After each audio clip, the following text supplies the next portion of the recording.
Welcome back. The FBI expanding its search for classified documents belonging to President Biden. Fox News reporting that agents conducted 2 searches at the University of Delaware, where 1,850 boxes of Biden documents are located. It's unclear when exactly these searches happened, but the FBI is now examining the documents to see if any are actually classified. Former President Donald Trump posted his Truth Social page on this. He says the 1,850 boxes of documents is, quote, the mother lode. Joining me right now is the Spectator Washington editor, Amber Athey. Amber, great to see you. Thanks for being here. Your thoughts on what they could find at the University of Delaware? Well, I think the biggest obvious problem for President Joe Biden here is that a lot of the material that is contained at the University of Delaware pertains to his time in the Senate. And as we know, as a senator, Joe Biden would not have the capability to declassify information. So this is pretty cut and dry. If the FBI is able to find any classified material inside these almost 2,000 boxes, then we know that they were not properly handled by Biden, and that could lead to a criminal investigation. Well, I mean, it also coincides with news that China also sent donations to the University of Delaware.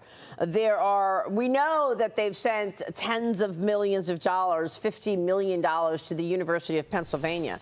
But now we've got new reports of secret donations by Chinese donors to the University of Delaware. Your thoughts? Right. Unfortunately, this is really common across the board in the United States, where the Chinese have a massive influence over the higher education system. And it wouldn't be surprising to me to see some kind of connection here at the University of Delaware with China and Joe Biden, just given what we know about his family's history with Chinese business. Hunter Biden, in particular, has been sitting on the board of a Chinese company, and we were told that he was going to divest from that company. He was going to leave the board. There hasn't really been an indication that that's happened. So this is just another air of corruption surrounding the Biden family. Wow. John Levine, jump in here. As we know that the Government Accountability Institute finds that the University of Delaware received $6.7 million in secret Chinese donations, including direct funding from the Chinese government, after Biden set up the program there in his name, John. Right. I think, when you bring in China, the key thing to talk about is Hunter Biden, because at the time of a lot of these classified documents that had been found in the House, in the Delaware House in 2018, 2019, they come from that time period. That's when Hunter was doing a lot of his most controversial business deals in China, including a scheme to sell liquefied natural gas to the country that potentially involved Joe Biden. And that was all happening at around the same time he was living in the House with the classified documents. He had access to the garage with the Corvette, and it's something that the House Oversight Committee is actively probing as we speak. It's just extraordinary that we keep finding more connections to Hunter Biden and his business deals. Amber, your thoughts?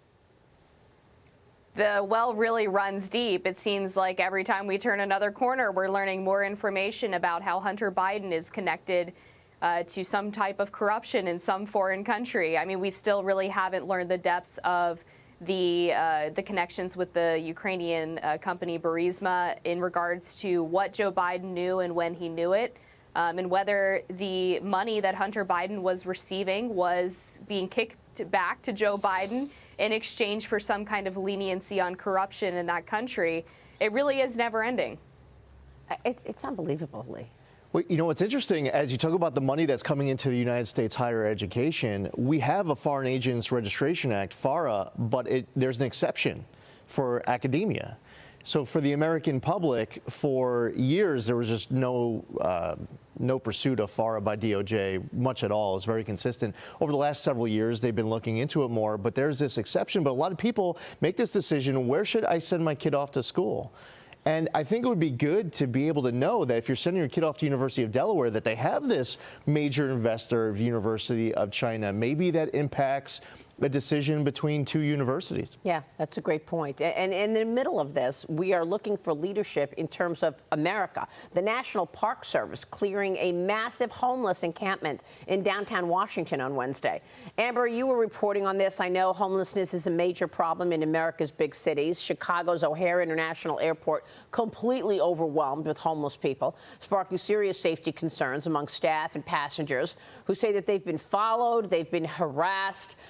Clearly, the homeless problem has gotten worse in the last few years, Amber. It absolutely has. This has no doubt been expanded by the pandemic, because a lot of the regulations that would prevent these homeless encampments from happening on park land and making sure that these people are put into shelters were not being enforced. Now the National Park Service is set to clear out all of the tent cities on D.C. National Park land by the end of 2023. I was on the ground for the sweep yesterday, which took place at McPherson Square, which is was a beautiful park just blocks away from the White House. And now you walk around the perimeter, it smells of urine. You look at the tents, they're littered with trash. It really is a shame. And I talked to several of the park police officers who were on the ground overseeing the sweep yesterday.